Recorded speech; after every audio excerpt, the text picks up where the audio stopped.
और ये सही बात है कि ये दिल्ली केंद्र ने जो कार्यक्रम चलाया, मैं बार-बार कहता हूँ, सभी कहते हैं, इससे हम सभी को बहुत फ़ायदा मिला है। और चाहे वो आडर हो या धम्मित्र हो, सभी शुरुआत सभी को होती है बोलने में या लोगों के सामने कुछ भले उनको सबको आता है, ऐसा नहीं है कि सब नहीं जानते सभी चीज़ों को, लेकिन फिर भी सबके सामने उसको बताने का या समझाने का या प्रस्तुत करने का मतलब एक मन में भय सा बना रहता है या बोल नहीं पाते हैं, बहुत सारी बातें होती है। लेकिन ये दिल्ली केंद्र के इस ध्यान संध्या के माध्यम से उस समय तो बहुत सारे कार्यक्रम चल रहे थे, इसके माध्यम से काफ़ी लोगों की क्षमता जो है में वृद्धि हुई है, उसी में मैं भी एक हूँ आपके सामने। और पिछले दिनों हमने कुशल अवस्थाओं के समझा, जागृति को समझा, स्मृतियों के बारे में बात की।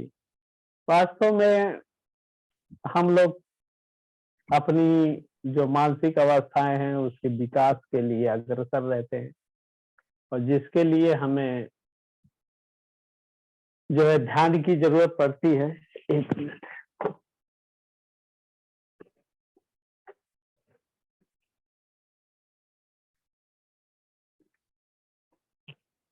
सॉरी, ब्लोअर चलाए थे, ज्यादा गर्म हो रहा था। तो जिसके लिए हमें ध्यान की जरूरत होती है, हम ध्यान के माध्यम से ही आगे बढ़ सकते हैं और उसी के माध्यम से हम धम्म को भी समझ सकते हैं। और उसके बाद अगर हम कोई चीज समझते हैं, जानते हैं, तो उसको लोगों में कैसे बताएं? और हम तभी बताएंगे जब हमारे अंदर मैत्री होगी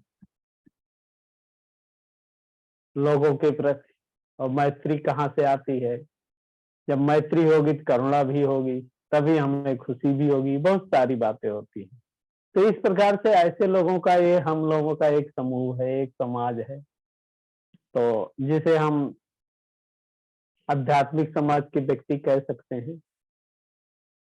तो इसी के बारे में पिछली बार भी चर्चा की थी, अभी भी हम समझ सकते हैं कि कौन लोग होते हैं और क्यों इन्हें ऐसा कहा जाता। पिछली बार ये भी बताया था आपने, होते तो बहुत सारे लोग हैं, बहुत सारे लोग अपने को आध्यात्मिक भी कहते हैं, लेकिन होते नहीं, क्योंकि आचरण नहीं करते हैं। तो ये बहुत सारी बातें हैं हमारे उसमें भी।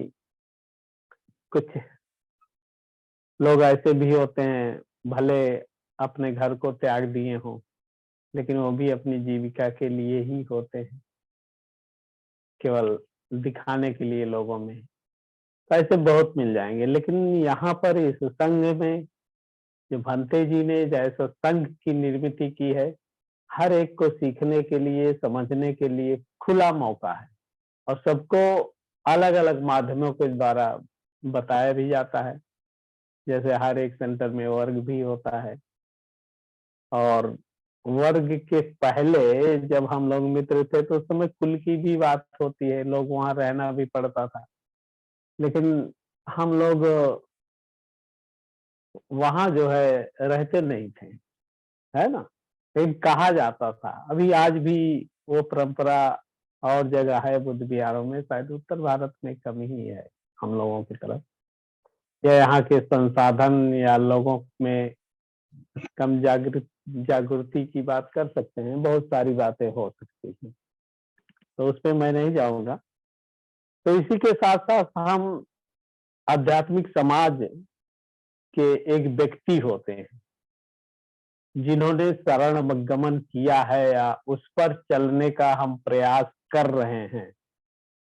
और वह व्यक्ति हैं जिन्होंने शरण गमन किया और उस पर चलने का प्रयास कर रहे हैं। और ये वह व्यक्ति होते हैं जो त्रिरत्नों के प्रति प्रतिज्ञाबद्ध होते हैं या प्रतिबद्ध होते हैं, कृत के बारे में कुछ अधिक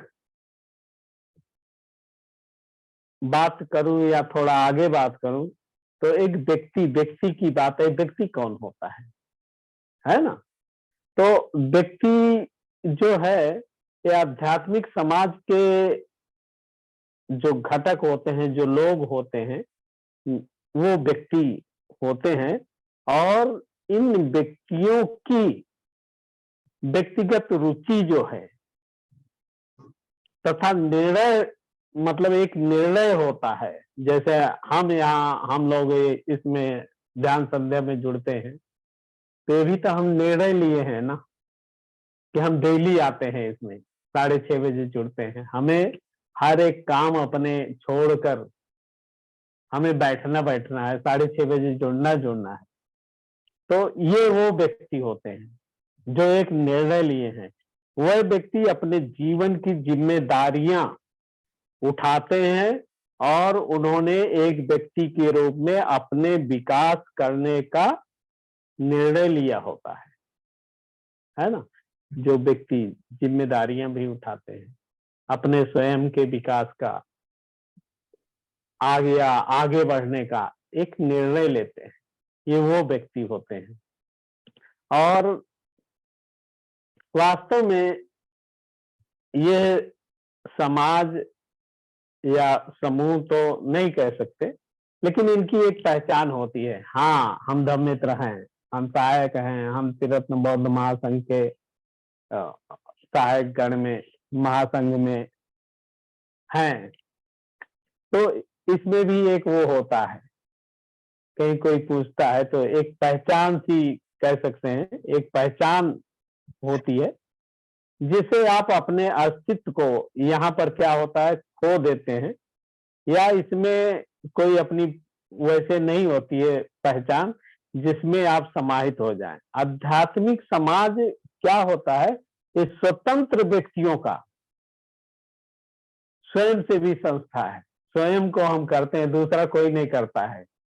अगर हमें ध्यान करना है, ध्यान लगना है या आगे बढ़ना है तो कोई इसमें कुछ करने वाला नहीं, वो तो एक माध्यम बन सकता है, बता सकता है, करना तो स्वयं को होता है ना। तो इसलिए इसको स्वयं से भी कह सकते हैं। और जिसे हम ऐसा भी कह सकते हैं, आदर्श के प्रति समान लक्ष्य की प्रतिबद्धता के साथ इकट्ठा आते हैं और वह त्रिरत्न के प्रति समर्पित होकर इकट्ठा आते हैं। ऐसे है, हम त्रिरत्नों के प्रति समर्पित हैं, इसीलिए तो वंदना करते हैं। वो बहन जी ने देखो बड़ी अच्छी वंदना की, त्रिरत्न वंदना की, कितना अच्छा लगा, कितना भाव से किया। एक अच्छी मतलब वातावरण की निर्मित के साथ एक श्रद्धा पैदा हुई। किसके प्रति? बुद्ध के प्रति। और जब बुद्ध के प्रति, जहां बुद्ध है तो वहीं धम्म है, कहते हैं वहीं संघ है। तो यही तो है, इसी को हम व्यक्ति कह सकते हैं, समझ सकते हैं। बहुत बड़े उसमें नहीं तो साधारण शब्दों में हम समझ सकते हैं। इसी जो हम इतने लोग यहाँ इकट्ठा हैं, यही समूह है, यही समाज है, यही व्यक्ति है, वो आध्यात्मिक। ये तीनों रत्नों का में क्या होता है, इसमें बुद्धत्व मानव आदर्श भी होता है, उच्च उत्क्रांति का मार्ग भी कह सकते हैं, जागृति के उत्तरोत्तर स्तरों का भी मार्ग है, स्वयं की जागृति से सत्यता की जागृति का मार्ग भी कह सकते हैं। ये बहुत सारे शब्दों से, बहुत सारे उससे हम इसको समझ सकते हैं। और ये समाज जो है, इनमें उन लोगों का समावेश होता है जो बुद्धत्व प्राप्ति के लक्ष्य हेतु अपनी क्या होता है, अकुशल मानसिक अवस्थाओं को त्याग कर कुशल मानसिक अवस्थाओं के विकास करने में अपने आप को समर्पित करते हैं। ऐसे समूह पहले भी हमने अकुशल और कुशल मानसिक अवस्थाओं की क्योंकि इसमें भी वही तो लोग हैं, बातें वही है। कहीं से भी किसी भी उस पर बात करोगे तो कुशल मानसिक अवस्थाएं, कुशल मानसिक अवस्थाएं, सकारात्मक, नकारात्मक, सारी बातें आए। तो ये वही व्यक्ति होते हैं। हमें अकुशल मानसिक अवस्थाओं को त्यागना होता है और इसी का हम प्रयास करते हैं। और वो अकुशल मानसिक अवस्थाएं त्यागना भी ऐसे शब्दों से हम क्या कहें, ऐसा भी समझ सकते हैं कि हम जो बोलते हैं या जो शब्द होते हैं, ये भी जानते हैं शब्दों से पहले कि हमारे शरीर का सारा काम कौन करता है? मस्तिष्क हमारा करता है, मन करता है, सारे काम को वही करता है। और वही जिस रूप में जैसे चाहे वैसे ले जा सकता है। लेकिन यहाँ जो बात है अकुशल मानसिक अवस्थाएं या ऐसे समाज की बात, हम उस अकुशलता की तरफ न जाएं इसका प्रयास करते हैं, इसलिए हम ध्यान करते हैं। और उस मन को समझाने के लिए या समझने के लिए इसलिए आनापानसति ध्यान होता है, हम एकाग्र हों। और जब तक हम एकाग्र नहीं होंगे, अपने उन शब्दों को मन तक नहीं पहुंचा पाएंगे। और जब हम शब्दों को मन तक पहुंचाते हैं तो वो मन क्या करता है, उसको और आगे बढ़ाता है। हमारे काया से के संपर्क में मन ही लाता है उन शब्दों को।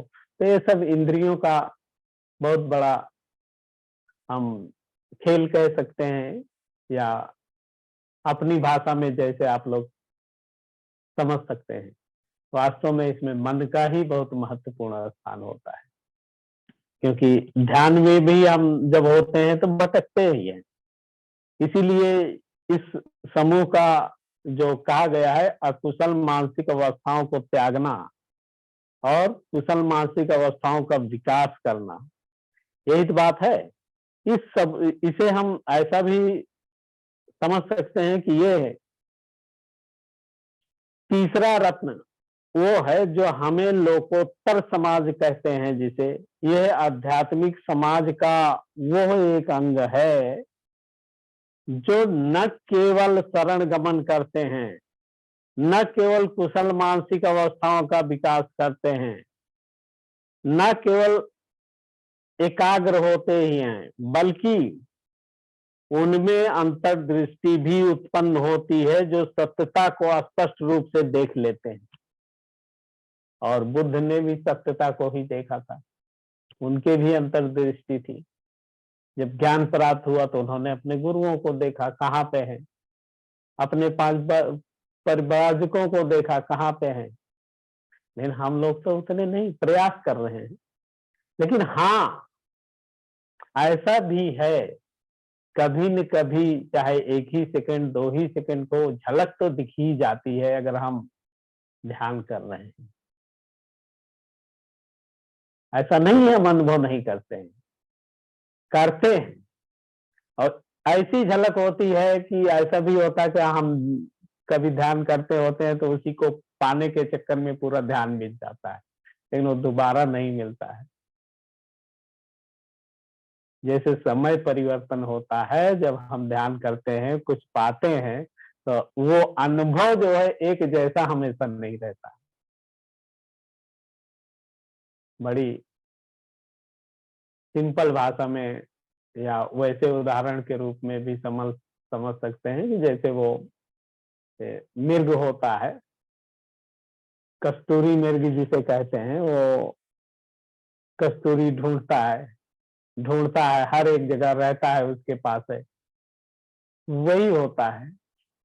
तो हम या तो कहेंगे उतने जागरूक नहीं है या उतने स्मृतियां हमारी उतने वो नहीं होती हैं, बहुत सारी बातें हो सकती हैं।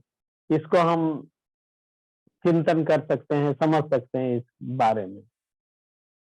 और दूसरी बात क्या है कि हम आध्यात्मिक समाज के जो 3 बंधन हैं वो भी टूटते हैं। वह बंधन व्यक्ति को मतलब सांसारिक अस्तित्व में बांधे रखते हैं। ये जो बंधन होते हैं, हम संसार में ही बने रहते हैं, इसीलिए कहते हैं बंधन टूटते हैं। कुछ तो टूटता है, तभी तो हम एक साथ बैठते हैं। तो बहुत सारी बातें हैं इसमें, ये भी कह सकते हैं हम। और ये सत्यता के मार्ग पर चलने का अभ्यास पूरे मन से हम करते हैं, केवल पारंपरिक तौर पर नहीं, उनकी प्रतिबद्धता जो है वो संपूर्ण होती है, वह उसमें कुछ भी बनाकर नहीं करते हैं, है ना। तो ऐसा भी होता है, या बचा कर नहीं करते हैं, सब बड़े तन मन धन से। तभी देखो, ये तो हम लोग ऑनलाइन हैं, सबको वैसे देख सकते हैं, लेकिन बिहारों में देखो कितना शांत होता है जब लोग ध्यान करते हैं। तो बहुत सारी बातें हैं इसमें भी, अगर देखा जाए तो हमारी हर एक गतिविधियों को एकदम आसानी से पता चलता है जब हम ध्यानचित होते हैं, ध्यान में होते हैं।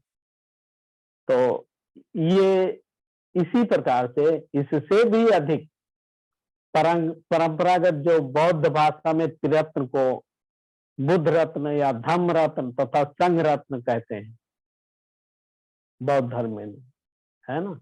यही तो 3 रत्न है, बुद्ध रत्न, धम्म रत्न, संघ रत्न। और इनको रत्न कहते हैं क्योंकि आधुनिक समाज से पहले तक रत्न सभी धातुओं में सबसे मूल्यवान माना जाता था, अतः आध्यात्मिक दृष्टिकोण से त्रिरत्न सबसे मूल्यवान तथा उपयोगी है। हम कह सकते हैं कि 3 रत्न मानव अस्तित्व के सर्वाधिक मूल्यों को मतलब प्रदर्शित करता है, सर्वाधिक। अब सर्वाधिक का बहुत ज्यादा, बहुत कितना भी आप व्याख्या कर सकते हैं। अब ये तो हम लोग सुनते हैं, पढ़ते हैं, समझते हैं, तब करते हैं। उस समय भी बहुत ऐसे कहानियां, किससे सुने होंगे, बुद्ध के समय में किसी को मतलब वो फूल होता है, बहुत अच्छा होता है, वो बुद्ध को ले जाता है कि हम इसको बुद्ध को भेंट करेंगे। और कोई सेठ मिलता है जो उस फूल के लिए कितने पैसे देता है, कितने असर्फियां देता है, कितने क्या देता है, लेकिन नहीं, उसे अपने आराध्य को या बुद्ध को या तथागत को भेंट करना होता है। उसके आगे पैसों का मूल्य नहीं होता है। तो उस बुद्ध रत्न को या धम्म रत्न को इस माध्यम से भी हम समझ सकते हैं, उस व्यक्ति के माध्यम से,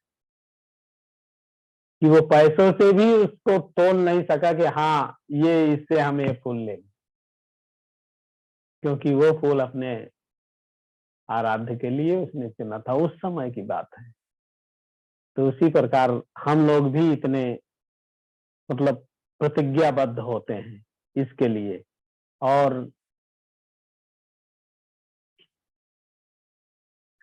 यदि और ज्यादा शब्दों में समझ सकते हैं तो आध्यात्मिक जो समाज के लोग होते हैं, जिनकी दीक्षा हो चुकी होती है, हम लोग दीक्षित होते हैं, है ना, वह त्रिरत्नों के प्रति प्रतिज्ञाबद्ध होते हैं। वह न केवल मानसिक रूप से बल्कि काया वाचा से भी पूर्णता स्पष्ट रूप से प्रतिज्ञाबद्ध होते हैं। वह अपने पूरे अस्तित्व के साथ समर्पित होते हैं। दूसरे उनकी प्रतिज्ञाबद्धता आध्यात्मिक समाज के में विद्यमान सदस्यों में, विशेषकर वरिष्ठ सदस्यों द्वारा जो स्वीकार होता है, जो हमारे धर्मचारी वर्ग होते हैं।